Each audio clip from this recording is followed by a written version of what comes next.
হ'ব দে অ' ইমান চিন্তা নকৰিবি সকলো ঠিক হৈ যাব সকলো ঠিক হৈ যাব বুলি আশা কৰি কৰি আজি অত বছৰ পাৰ হৈ গ'ল কিন্তু কথাবোৰ বেয়াৰ পিনেহে গৈ আছে গোটেই ঘৰখন তাই নিয়ন্ত্ৰণত চাকৰিটো পোৱাৰ পিছততো মহাৰাণী হৈ গৈছে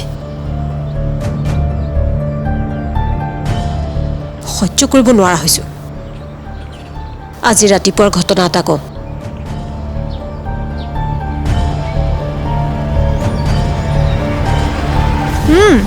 ক এই মোৰ হ'লেই আৰু খোৱা খুব বেছি আধা ঘণ্টা তই দেৰি নকৰিবি দেই টাইমত আহিবি অ'কে বাই কলৈ যাওঁ হা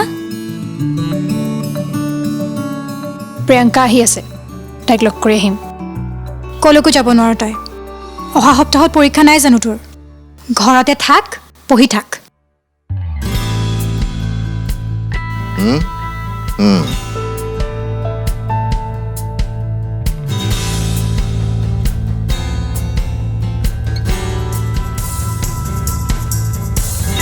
দেউতা তুমি আকৌ মিঠাই খাইছা থোৱা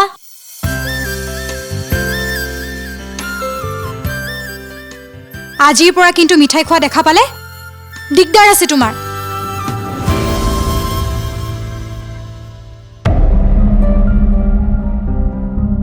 ডক্টৰে মানা কৰিছিল নে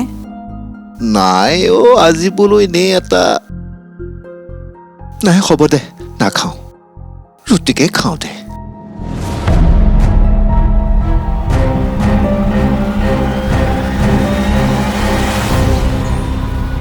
ঘৰখনত কোনে কি কৰিব কি খাব কি পিন্ধিব সকলো তাইৰ মতে হয় কি হ'ল তই দেখোন মোৰ কথাত গুৰুত্বই দিয়া নাই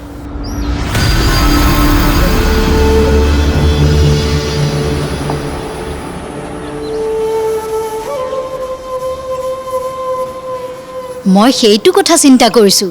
যিটো তই কৰা নাই কি কথা এতিয়া গোটেই ঘৰখনটো বৰষাৰ ওপৰত চলে তোৰ গিৰিয়াৰতো একো উপাৰ্জন নাই সেইকাৰণেতো তাই ইমান ফুটনি এতিয়া বৰষা ডাঙৰ হৈ আহিছে দুদিন পিছত বিয়াৰ প্ৰস্তাৱ অহাৰ আৰম্ভ কৰিব তাইতো ভাল ঘৰ এখনলৈ বিয়া হৈ যাব তাৰপাছত কি হ'ব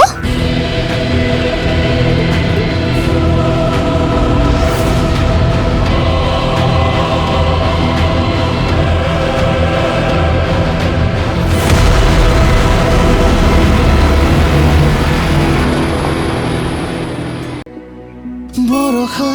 যেতিয়া নামে